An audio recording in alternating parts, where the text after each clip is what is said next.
जय श्री ओम नमः सिद्धेभ्य। जय श्री ओम नमः सिद्धेभ्य। जय ओम नमः सिद्धेभ्य। नमो अरहंताणं, नमो सिद्धाणं, नमो आयिरीयाणं, नमो उवज्जायाणं, नमो लोये सब्बसाहूणं। वंदित्तु सब्ब सिद्धि दुवमचल मनोवमं गतिं पत्ते वोच्छामि समय पाहुड नमो सुध केवली भणिदं। नमः समय साराय स्वानुभूत्या चकासते चित् स्वभावाय भावाय सर्वभावान्तरच्छिदे अनंत धर्मणस्तत्त्वं पश्यन्ति प्रत्यगात्मनः अनेकांतमयी मूर्तिर्नित्यमेव प्रकाशताम्। पीतरागं जिनं नत्वा ज्ञानानन्दैकसम्पदम् भक्षे समय सारस्य वृत्तिं तात्पर्यसंगिकाम्। समय सार अधिकारिको सेतु तुल्य उर्धार हो पाते हैं भव्य जन भववारिधि से पार। थे ज्ञान सागर गुरु मम प्राण प्यारे थे पूज्य साधु गण से बुध मुख्य न्यारे। शास्त्रानुसार चलते मुझको चलाते बंदों उन्हें विनय से सिर को झुकाते। अनंत अनंत सिद्ध परमेश्वरी भगवान की जय। 24 तीर्थंकर भगवंतों की जय। शासन स्वामी देवादिदेव वीतरागी सर्वज्ञ हितोपदेशी तीर्थंकर प्रभु 1008 महावीर स्वामी की जय। गौतम स्वामी सुधर्माचार्य जम्बू स्वामी की जय। 3 कमलों करोड़ मुनिचार्यों की जय। द्वादशांग जनवाणी माता की जय। परम पूज्य आचार्य संभद्र बाबू स्वामी कुंद आचार्य अमृतचंद्र आचार्य जयसेन आचार्य महाराज की जय। आचार्य गुरुवर ज्ञान सागर महाराज की जय। आचार्य गुरुवर विद्यासागर महाराज की जय। चारित चक्रवर्ती आचार्य श्री शांति सागर महाराज जी, आचार्य श्री आदि सागर महाराज जी अंकलीकर, आचार्य श्री शांति सागर महाराज छाणी वाले, उनकी परंपरा में समस्त आचार्य उपाध्याय साधु परमेश्वरी भगवंतों की जय। समस्त आर्यका माता जी, लग्गी छुल्लगी छुल्लिका माता जी की जय। चतुर्विध संघ की जय। भगवान के समवशरण की जय। उत्तम संयम धर्म की जय। 10 लक्षण धर्म की जय। पर्वराज पर्यूषण पर्व की जय। सुगंध दशमी महोत्सव की जय। गाथा नंबर 95 समय सार के अंदर पढ़ी जा रही है। सोनू बहन जी, इस गाथा को पढ़ने के बाद में आप हिंदी पद्यानुवाद पढ़ना और इसका इंग्लिश ट्रांसलेशन और इसकी कमेंट्री बहुत छोटी है, वो पढ़ना। पुग्गल कम्मं मिच्छं जोगो अविरधि अन्नानम जीवम। पुग्गल कम्मं मिच्छं जोगो अविरधि अन्नानम जीवम। वो अन्नानम अविरधि मिच्छत जीवो दू। इसकी संस्कृत छाया इस प्रकार है। उद्गल कर्म मिथ्यात्मं योगो अविरति प्रज्ञानम जीव। उपयोगो ज्ञान विरतिर् उपयोगो ज्ञानम विरतिर् मिथ्यात्वं च जीवस्तु। यह इसकी संस्कृत छाया है और प्राकृत और संस्कृत के पढ़े गए। अब मैं संक्षेप में इसका हिंदी पढ़ रहा हूँ। पेज नंबर गाथा नंबर 95 का अर्थ, पेज नंबर 93। अब नीचे से 5वीं 6ठी 7वीं लाइन। अब जीव और अजीव कितने प्रकार के हैं इसे बताते हैं। जो मिथ्यात्व, योग, अविरति और अज्ञान कर्म वर्गणा रूप हैं, वे तो अजीव हैं। किंतु जो अज्ञान, अविरति, मिथ्यात्व, उपयोगात्मक हैं, वे जीव हैं। कर्म वर्गणा तो अजीव हो गए, कर्म वर्गणा, और जो उपयोगात्मक है वो जीव से संबंधित हो गए। अब मैं आदरणीय सोनू बहन जी से निवेदन करता हूँ कि प्लीज पहले इसका हिंदी पद्यानुवाद पढ़ दीजिए और तत्पश्चात इसका इंग्लिश ट्रांसलेशन और कमेंट्री पढ़ दीजिए please.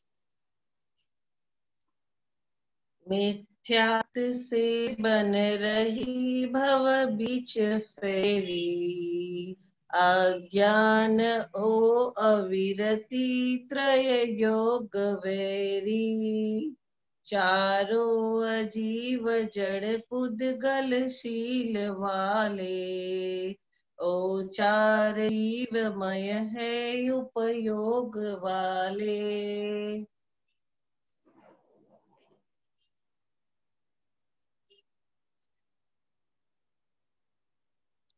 Being of nature of karmic matters, erroneous faith,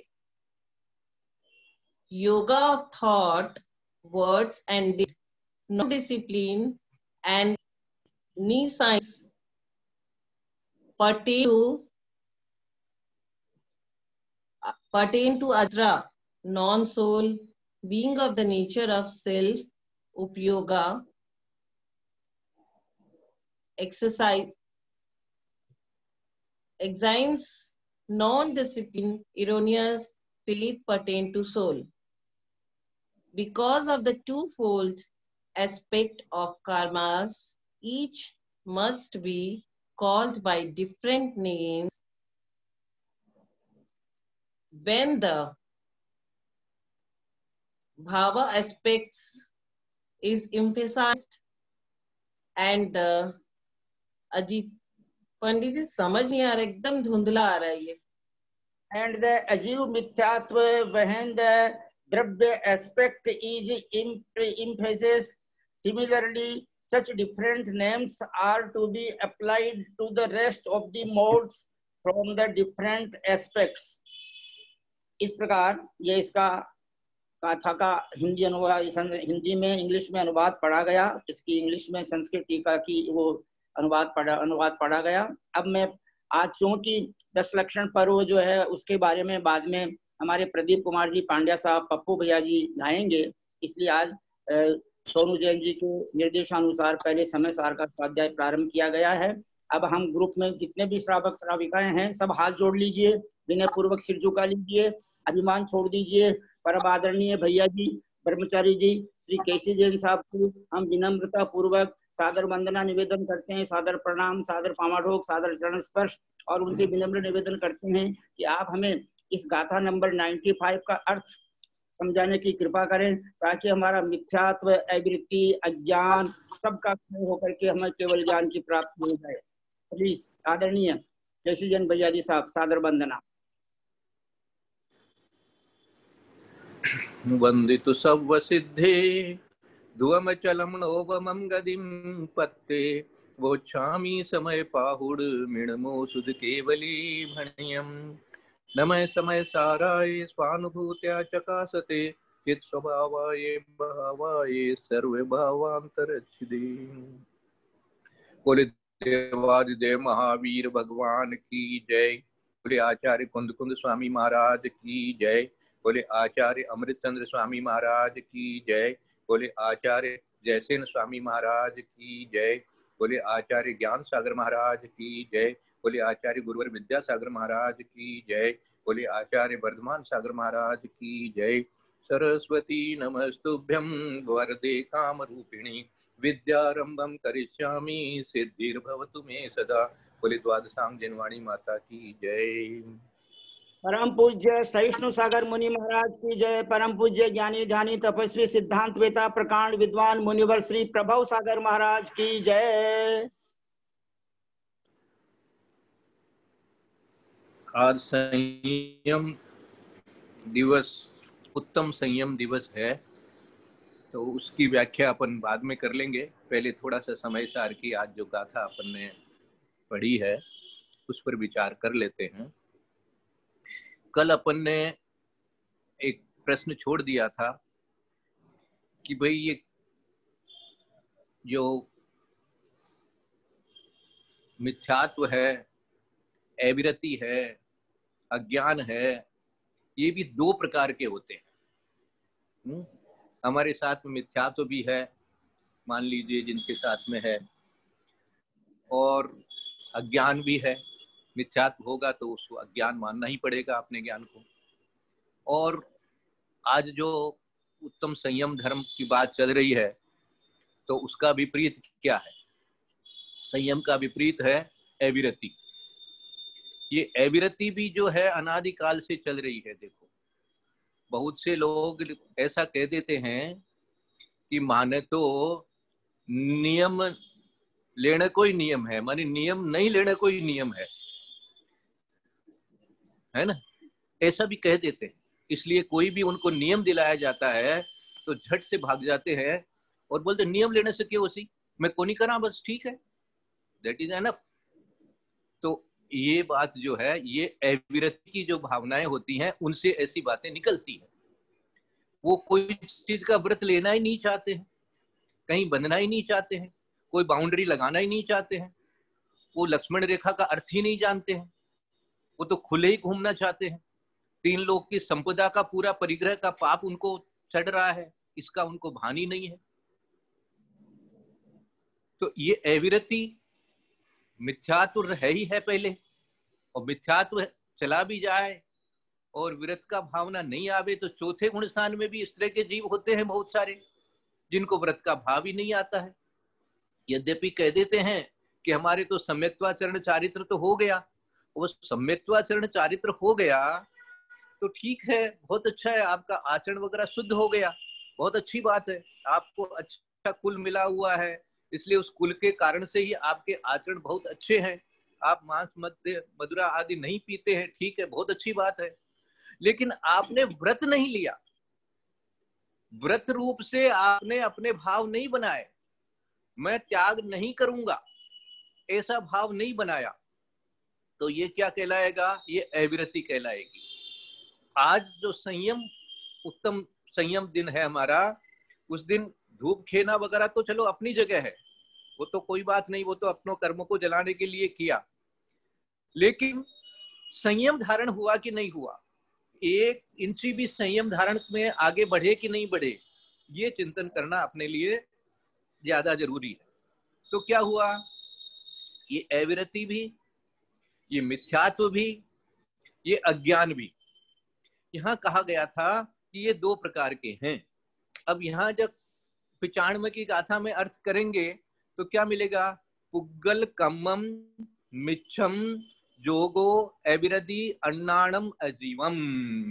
ये जो पुद्गल कर्म के जो हैं, पुद्गल कर्म में जो काम हुआ है वो तो क्या है? अजीवम, वो जीव के नहीं है, अचेतन है। तो ये मिथ्यात्व को, अज्ञान को और अविरति को, तीनों को ही चेतन और अचेतन, इस प्रकार से 2 प्रकार के समझाए हैं। तो जो मिथ्यात्व योग, योग मानी योग है ना, पुग्गल कम्मम, पुग्गल कर्म के है ना, मिथ्यात्व मिच्छम मानी मिथ्यात्व, जोगो मानी योग, योग में क्या लेना? मन बच्चे का ही लेना, और अविरति मानी व्रत का भाव नहीं होना, व्रत नहीं बनना है ना, और अज्ञान, ये सारा अज्ञान है। अज्ञान मानी क्या हो गया? अज्ञान मानी जहां मिथ्या दर्शन है तो नियम से अज्ञान ही कहलाएगा वो सारा, वो अज्ञान, विपरीत बुद्धि है ना। तो क्या है? ये अजीव है, अन्नाणम, अज्ञान है ना, अविरति अन्नाणम, अन्नाणम मानी अज्ञान, अजीवम, ये जीव नहीं है क्योंकि पुग्गल कर्म के हुए। फिर उपयोगो अन्नाणम, जो उपयोग है वो क्या है? उपयोग रूप भी जो अज्ञान है, अन्नाणम मानी अज्ञान, अविरति मानी अविरति, मिच्छत मानी मिथ्यात्व, वो जीवोदु, वो जीव के है। अब क्या अंतर किया? अब इसको साधारण शब्दों में कहा जाएगा तो इसको क्या कहा जाता है? इसको कहा जाता है द्रव्य कर्म और भाव कर्म। अब मिल गई आपको कुंजी, जो कल हमने पिटारे में बंद करके दिया था आपको कि भैया ये मिथ्यात्व, ये अविरति, ये अज्ञान जो है ये भी 2 प्रकार के होते हैं। तो 2 प्रकार के कौन से होते हैं? इसी को आप भाव कर्म और द्रव्य कर्म कहते हैं। तो भाव कर्म से तो क्या यहाँ उपयोग मिलेना, जो उपयोग हुआ, कैसा उपयोग बना आपका? मिथ्यात्व रूप उपयोग बना हुआ है, अज्ञान रूप उपयोग बना हुआ है, ज्ञान उपयोग, दर्शनापयोग।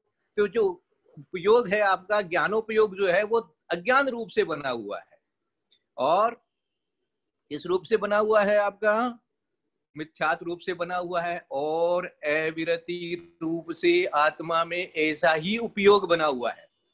कैसा उपयोग बना हुआ है? जो अभी मैंने उदाहरण दिया था कि भाई मेरे को तो व्रत लेने का ही व्रत है, मानी व्रत लूंगा ही नहीं चाहे कुछ भी हो जाए।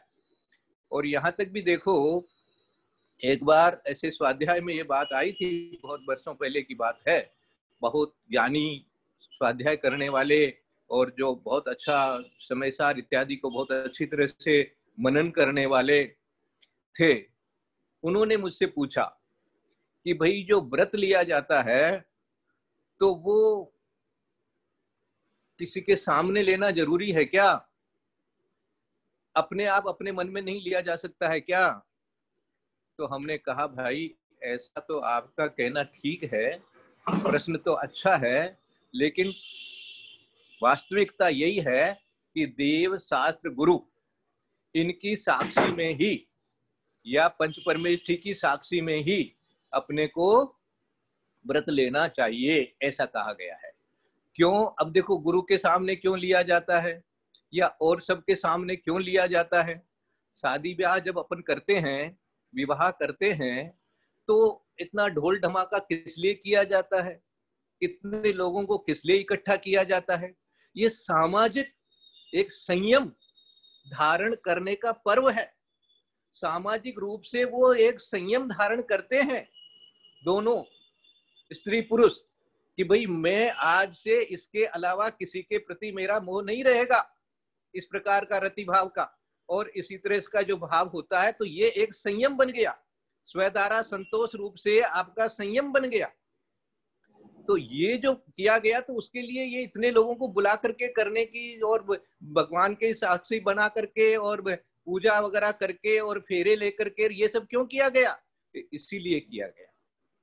ये जो इसी तरह से जितना भी व्रत है, वो व्रत आप गुरु के सामने लीजिए, देव के सामने भी ले सकते हैं, मंदिर में भी ले सकते हैं, शास्त्र के सामने भी ले सकते हैं, मनाही नहीं है। परंतु जो सामाजिक रूप से जानकारी जिस व्रत की होती है, तो उसको भंग करने में आपको थोड़ा सा विचार आता है, भय होता है, नहीं करते हैं, सामाजिक निंदा होने का मन में भाव रहता है। इसलिए क्या कहा गया? इसलिए यदि आपने अपने मन में ही कर लिया, किसी को पता तो है नहीं, अब आपने किया है और कभी मान लीजिए उसका कोई आ गया, बाधा आ गई, तो आपको कौन रोकने वाला है? आप उसको तोड़ देते हैं, उसमें दोष लगा लेते हैं, तो आपको क्या हुआ?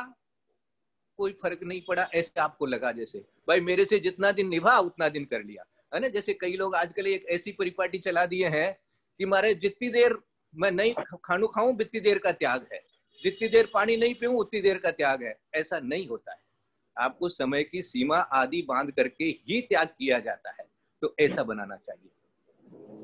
ये अब आपके जो भाव हुए, जो भाव है, जो जीव में हो रहा है, देखो एक काम जीव में हो रहा है और एक काम जिस काम के से भाव हुए, उस भावों से उद्गल जो आपके कर्म वर्गणा है साथ में, उनके अंदर भी ऐसा परिवर्तन आ गया। इसको अपन कहते हैं अपनी भाषा में, आज इंग्लिश भी पढ़ी गई है तो समझा दूंगा मैं आपको, एक अपने आप में केमिकल रिएक्शन है उनमें भी अपने आप का एक केमिकल रिएक्शन होता है। जैसे कोई चीज में हवा लगने से कुछ चेंज हो जाता है, किसी में पानी डालने से चेंज हो जाता है, किसी का कोई तरीके से उसमें केमिकल रिएक्शन कर लिया जाता है। तो ये कैसे हो रहा है ना। जैसे अभी भाप लेने से आजकल बहुत चल रहा है, भाप लेने से आपके अंदर में जो है वो कोरोना भाग जाता है। तो ये क्या हुआ? अंदर में रिएक्शन हुआ। तो इसी तरह से जो आपके पुद्गल परमाणु रूप से जो कर्म थी, कर्म वर्गणाएं जो थी, वो कर्म वर्गणाओं के अंदर में ऐसा परिवर्तन आ गया कि वो पहले इस रूप थी, अब इस रूप हो गई। मानी पहले वो शुद्ध थी, है ना, और अब वो कर्म रूप से परिणत हो गई। अब देखो एक उदाहरण ले लो, क्रोध। अब क्रोध जो है, क्रोध आपका कसाय भी कहा गया है और भावों में भी है और कर्म के जब भेद बताए जाते हैं, मोहनीय कर्म के जब भेद बताए जाते हैं, तो एक उसका भी भेद का एक नाम होता है।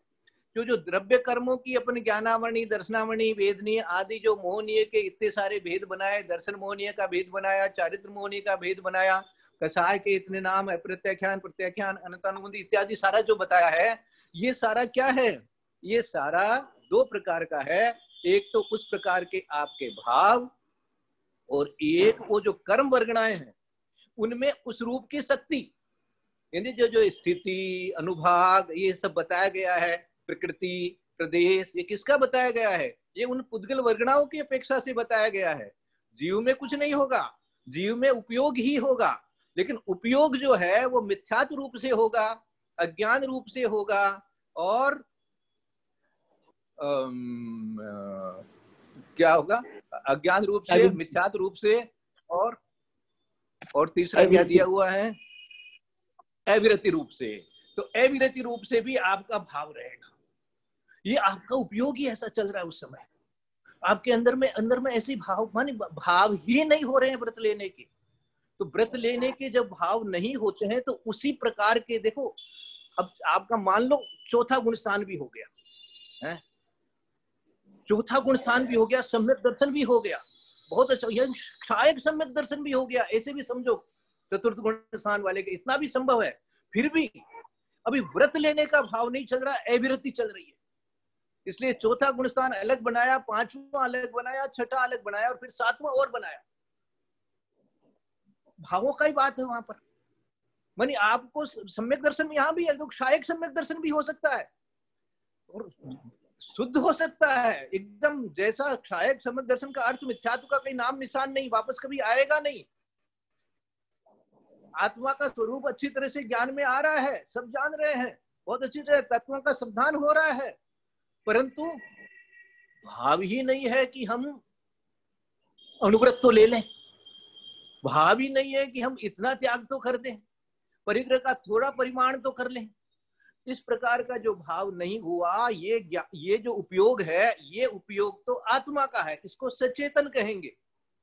और उसी रूप से आपके कर्म बंध इत्यादि चल रहे हैं, वैसा ही कर्म का उदय चल रहा है, अनंतानुबंधी का उदय चल रहा है। अब अनंतानुबंधी का उदय कहेंगे तो वो अनंतानुबंधी कहाँ है? वो अनंतानुबंधी रूप से जो कर्म वर्गणाएं हैं वो अनंतानुबंधी रूप से परिणमित कर रही है। इसके कारण से आपको जीव में ऐसे भाव भी नहीं हो रहे। तो हमेशा अब विचार कर लेना कि ये जो दो चीज है, ये इसलिए यहाँ पर समझाया गया है कि भाई पुद्गल का काम पुद्गल में हो रहा है, जीव का काम जीव में हो रहा है। तो द्विक्रियावादी जो बात बताई गई थी उसी को आगे बढ़ाते हुए ये स्पष्ट कर रहे हैं कि तुम ऐसा मत मान लेना, ऐसा मत मान लेना कि पुद्गल के अंदर में भी जो परिणमन हुआ है वो भी तुमने किया है, तुमने नहीं किया है, वो पुद्गल की योग्यता से हुआ है, तुम निमित्त बना है। इसी तरह से पुद्गल वर्गणाएं में परिवर्तन होना, उदय रूप से परिवर्तन होना उनका, वो निमित्त बनती है, वो भाव तुम्हारे में होते हैं। एक द्रव्य में उसी द्रव्य का काम होगा, उसी द्रव्य रूप परिणमन करेगा, उसी द्रव्य के जो गुण है उस रूप से ही वो परिणमन करेगा, और दूसरा द्रव्य जो है उसके जो गुण है उस रूप परिणमन करेगा। ये बात अच्छी तरह से जानना चाहिए। यदि अपन इनको मिक्सअप कर देंगे और इस बात को ठीक से नहीं समझेंगे तो वो द्विक्रियावादी वाली बात हो जाएगी, वो मिथ्यात्व रह जाएगा। तो मिथ्यात्व अपने को हटाना है। तो ये हमारा मिथ्यात्व हो, चाहे अज्ञान हो, चाहे अविरति हो, ये तीनों ही चीज जो है चेतन और अचेतन, ये दो भेद से बताई गई है। एक ऊपर की लाइन में बता दिया अजीव, गूगल कह करके अजीव कह दिया, और दूसरे में उपयोग शब्द दे दिया। ऊपर पहली लाइन में क्या दिया, 95 की जो गाथा है अपनी, तो पहली लाइन में दे दिया पुग्गल कम्मम, और दूसरी लाइन में दे दिया उपयोग। तो उपयोग को कहेंगे तो जीव का कहेंगे, और कर्म का कहेंगे तो क्या कहेंगे, अजीव का कहेंगे, कि वो अजीव है। क्या कर्म जो अजीव, इसीलिए कहते हैं जो कर्म है बेचारे वो क्या करें, भूल तेरी ये दिखाई, माने तेरा उपयोग खराब हो रहा है, तेरा उपयोग खराब हो रहा है, इसलिए अपने उपयोग को ठीक करने का ही अपनी जिम्मेदारी है। कर्म का आप कुछ नहीं कर सकोगे, वो कर्म पुद्गल वर्गणाएं हैं, उनका परिणमन उनमें हो रहा है, वो होगा, वो होगा। देखो देखो कर्म सिद्धांत इतना बढ़िया है, इतना बढ़िया है कि आपका उपयोग यदि अच्छा हो गया, आपका उपयोग शुभोपयोग हो रहा है, आपका उपयोग शुद्धोपयोग में चला गया तो कर्म वर्गणाओं को वैसा परिवर्तन करना ही पड़ेगा। उनका उनका बस नहीं चलेगा वहां पर। जिन कर्म प्रकृतियों का क्षय होना है वो होना ही होना है, उपशम जिनका होना है उनका होना ही होना है, वो ऑटोमेटिक वहां पर है। आपने की दबा दी कंप्यूटर की, तो अंदर में तो उसके अनुसार चेंज आना ही आना है। उसके अंदर में आपने कोई मोबाइल के अंदर में कहीं कोई की दबाई है तो उसके अनुरूप वहां पर चेंज तो होना ही होना पड़ेगा। तो की दबाने का काम तो आप कर रहे हो ना भैया, अंगुली रखने का काम तो आप कर रहे हो ना भैया। तो वो जो उपयोग हुआ वो तो आप में हुआ, और वहां जो परिवर्तन उसमें हो रहा है वो उसमें हुआ। ये दो द्रव्य बिल्कुल अलग अलग हैं और दोनों द्रव्यों की व्यवस्था बिल्कुल अलग अलग है। इसलिए अपने उपयोग को ठीक करना, उसके अंदर परिवर्तन को आप रोक नहीं सकोगे। मोबाइल से उदाहरण ले लेना, कंप्यूटर का उदाहरण ले लेना, लेकिन किस पर अंगुली रखनी किस पर अंगुली नहीं रखनी ये आपके ऊपर निर्भर करता है। कैसा उपयोग बनाना, शुद्धोपयोग बनाना कि नहीं बनाना, शुभोपयोग बनाना कि अशुभोपयोग में ही रहना, ये आपको विचार कर लेना है। अब आप थोड़ा सा आज संयम धर्म की बात करना चाहते हैं। यदि पप्पू जी आ गए हो तो पहले उनसे वो अपन पढ़ लेते हैं और उसके बाद में संयम धर्म की बात कर लेंगे, और नहीं आए हो तो अभी भी और संयम धर्म की बात आगे बढ़ा सकते हैं। भैया जी वो आ नहीं पाएंगे आज, पुष्पा आंटी ही बोलेंगे। अच्छा तो बुलाइए पहले उनसे। हाँ, है क्या, पूछिए। पुष्पा प्लीज बोलिए ना। पुष्पा बहन उनको जी आप साहब से विनम्र निवेदन है कि उत्तम संयम धर्म के पहले 10 लक्षण धर्म की जो पूजा का छंद है स्थापना का, वो बोलने की कृपा करें। उत्तम सीमा मार्ग जो भाव है। हे प्रभु चरणों में तेरे आ गए, हे प्रभु चरणों में तेरे आ गए। भावना अपनी सफल हम पा गए, हे प्रभु चरणों में तेरे आ गए। उत्तम सीमा मार्दव्य आर्जव भाव है, सत्य सोच नियम त्याग उपाव है।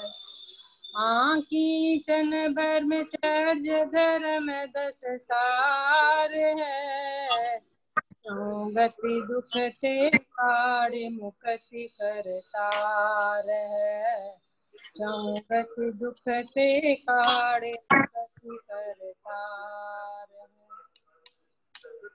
ओम ह्रीं श्री उत्तम क्षमादि 10 लक्षण धर्म मम हृदय मंदिरे अवतर अवतर संभो सटावान इत्यावानम। ओम ह्रीं श्री उत्तम क्षमादि 10 लक्षण मम हृदय मंदिरे तिष्ठ तिष्ठ ठ ठ स्थापनम। ओम ह्रीं श्री उत्तम क्षमादि 10 लक्षण धर्म मम हृदय मंदिरे सन्निहितो भव भव षट सन्निधि करणम परिपुष्पांजलिं क्षिपामि। ओम ह्रीं श्री उत्तम क्षमादि 10 लक्षण धर्मेभ्यो जलम चंदनम अक्षतम पुष्पम नैवेद्यम दीपम धूपम फलम अर्घ्यम निर्वपामीति स्वाहा। उत्तम संयम धर्म क्या चंद पढ़िए। काय छाओ प्रतिपाल पंचे इंद्रिय मन वश करो, संजम रतन संवार संजम रतन संवार। विषय चोर बहु फिरत है, उत्तम संजम गहु मन मेरे। भव भव के भाजे अघ तेरे, सुरगन रख पशु गति में नाही। आलस हरन करन सुख ठाई, ठाई पृथ्वी जल आग मारु। रुख त्रस करुणा धरो, सपर सन रसना घ्राण नयना। कान मन सब वश करो, जिस बिना नहीं दिन राज सीजे। तूरु लो जग कीच में एक घड़ी कमत विसरो करो नित। आयु जम मुख बीच में। ओम ह्रीं उत्तम संयम धर्मांगाय नमो नमः। इस प्रकार हमने कलकत्ता में जोखा में जो दिगंबर जैन मंदिर का निर्माण हुआ है श्रीमान केसी देव साहब की प्रेरणा से, तो उनको शायद इंद्र इंद्राणी बने होंगे। शशि इंद्राणी जी ने भी उत्तम संयम का छंद गाया, 10 लक्षण पूजा का छंद गाया। अब जो सौधर्म इंद्र बने हैं, अब तो उनका 5वां गुण स्थान हो गया है। भैया जी श्रीमान केसी जैन साहब से निवेदन करते हैं कि आप संयम मार्ग, संयम धर्म पर हमें समझाने की कृपा करें। हम लोग सौधर्म इंद्र और शची इंद्राणी नहीं बने थे, हम लोग माता पिता बने थे। वेरी गुड, बहुत अच्छा। और वो भी आचार्य श्री का आशीर्वाद लेकर के ही बने थे।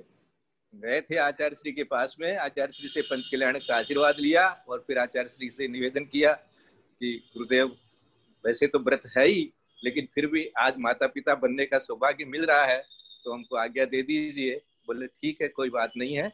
अब उसके बाद में अपना ब्रह्मचर्य व्रत पालन करिएगा अच्छी तरह से और बहन भाई की तरह से रहिएगा आगे से। अब आपका पति पत्नी का संबंध नहीं है, अब आगे से आपका बहन भाई का संबंध है, ऐसा विचार रखिएगा। तो ये इस तरह से हम लोगों को माता पिता का जो बनने का सौभाग्य मिला था, आपने जो बताया। आज क्या कह रहे हैं? आज ये कह रहे हैं कि जो संयम है, माता पिता एक अवतारी होते हैं। हाँ दो भवातारी कहिए, वहां से स्वर्ग जाएंगे और स्वर्ग से जाकर के, और जो माता होती है ना सोनू जी, ध्यान देना, माता होती है हाँ। वो जैसे ही अपने तीर्थंकर बालक का मुंह देखती है, वो सम्यक दृष्टि हो जाती है। उसका जो है वो स्त्रीपना सम्यक दृष्टि तो होती है, मान लो पहले भी हो सकती है, उसकी कोई मनाही नहीं है, लेकिन उसका स्त्रीपना जो है वो छेद हो जाता है। तो तीर्थंकर की माता जो बन गई है एक बार, तो समझ लो उसका स्त्रीपना तो छेद हो ही गया है। तो इसलिए जहां कहीं भी पंच कल्याण हो और आपकी उम्र वैसी आ जावे, तो भावना भाना कि भाई माता पिता हम भी बन जावे, है ना। ऐसा प्रमाण से अगर महाराज कहा करते हैं कि एक बार सोधर्म इंद्र, एक बार माता पिता अवश्य कराना चाहिए और एक बार सिद्ध चक्र विधान अवश्य कराना चाहिए। ये 2-3 चीज के लिए वो बहुत जोर देते हैं जीवन के अंदर में, ये मनुष्य जन्म है। आज यही कहा गया है कि जिस बिना ने क्या दिया है आज, एक घड़ी मत बिसरो करो नित आयु यम मुख बीच में। हमारी आयु जो है वो यम के मुख के बीच में है। कभी भी किसी को भी किसी भी प्रकार का रोग, ऐसा असाध्य रोग लग जाएगा जिसका अपन निराकरण ही नहीं कर पाएंगे, तो सामने मृत्यु ही दिखने लगेगी और कुछ नहीं दिखेगा। तो वो उसी तरह का विचार करके रखो कि भाई हमारे तो हमेशा ऐसा ही रोग लगा हुआ है। जैसे किसी को कह दिया भाई कैंसर हो गया, अब कैंसर हो गया तो उसके कितना उम्र होगा, 6 महीने तो निकाल ही सकता है, कोई कहता 2 साल निकाल सकता है, ऐसा इलाज करा लो तो 4 साल भी निकल सकते हैं।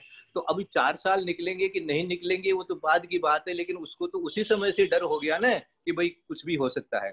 इसी तरह से अपने को हमेशा याद रखना चाहिए कि हमारा कभी भी कुछ भी हो सकता है। हमको भी कैंसर है, हमको भी ये बीमारी है, हमको सारा जितना रोग हो सकता है वो सब है, अंदर में बैठा हुआ है, कभी भी प्रकट हो सकता है। इसलिए अपनी आय वो यम के बीच में है, इसलिए अपने को क्या करना, अपना व्रत पालन कर लेना। इसका एक उदाहरण बताता हूं मैं।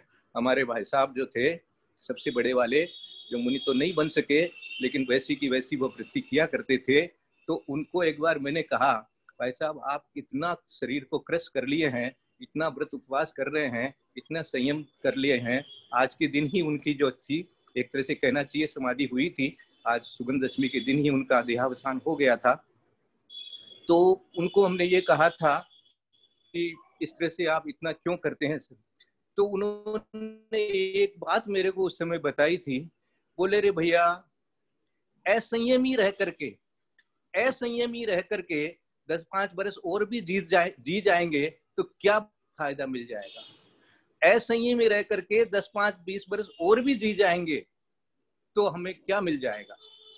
और संयमी होकर के हम यदि कम भी जिए हैं तो हमको तो हमारे आत्मा का कल्याण हो जाएगा। इतनी ऐसी उनकी भावना थी संयम के प्रति।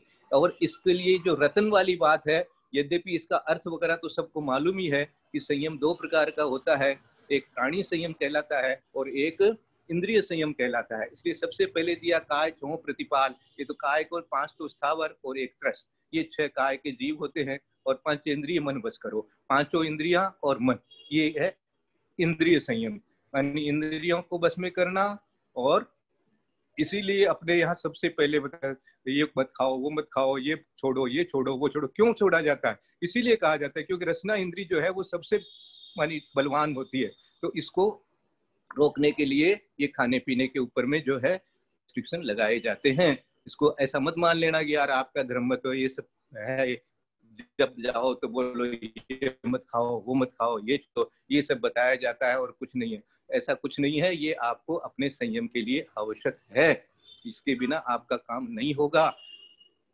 अब जो एक बात संयम धारण कर लिए हैं, जिसने भी जैसा भी संयम धारण किया है, सबने कुछ न कुछ तो जरूर ही किया है। उसके लिए एक मैं आपको मेरा बताता हूँ, जो उपदेश मुझे मिला था वो आचार्य शिव सागर महाराज से मिला था।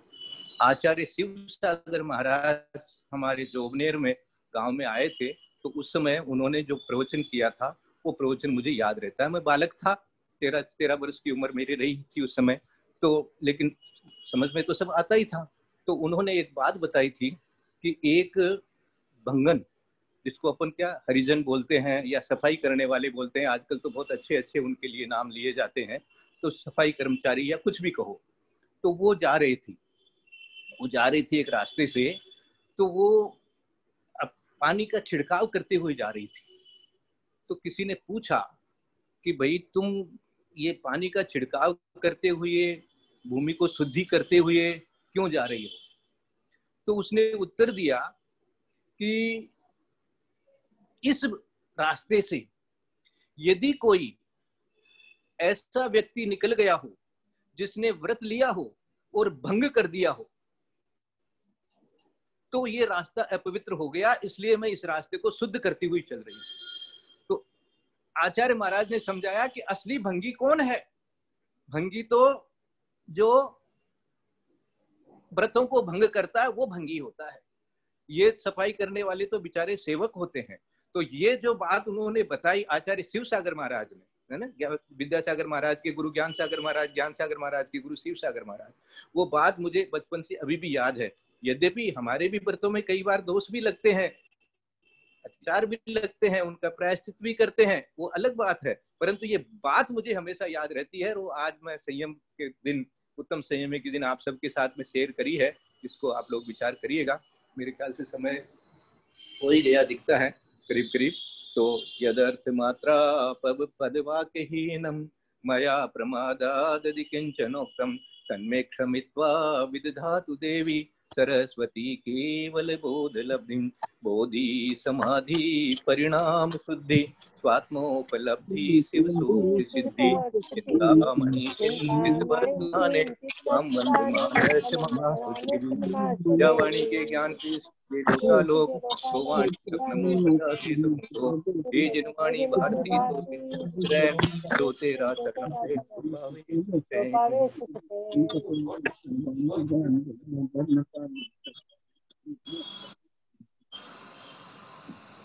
पंडित जी को सूचना वगैरह देंगे। आज मध्याह्न काल में सुगंध दशमी व्रत की कथा पढ़ी जाएगी, इसलिए जो भाई बहन